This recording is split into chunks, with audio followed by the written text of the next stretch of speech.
Tell you about your wife, Barry. Susan Tuttle.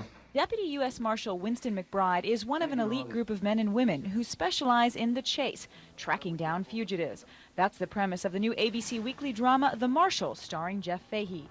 This fast-paced series is the brainchild of two South Florida producers whose lives crossed a little more than a year ago. Scott Weinberger is a former Broward Sheriff's deputy who did some work on the Fox TV show Cops. After seeing the success of that show, Weinberger decided to develop his idea for a cop show, this time based on the life of a U.S. Marshal.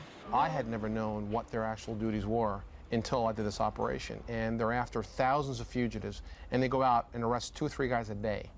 You know, but bad guys, guys who have escaped from federal custody. So it's really like a cat and mouse game, and they're really great at it. Weinberger brought his idea to Carole Myers, a South Florida publicist who had connections in Hollywood.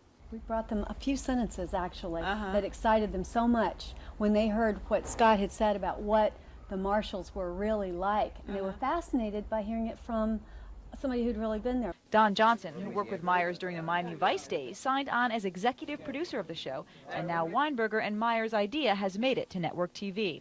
Now the two are full-time TV producers. Myers lives in L.A., while Weinberger remains based in Fort Lauderdale. A few weeks ago, I was with a bunch of guys at a retirement party for a guy I worked for, and they were saying, hey, just about 2.5 years ago, you were arresting crack dealers on Broward Boulevard, and here you are premiering a new show.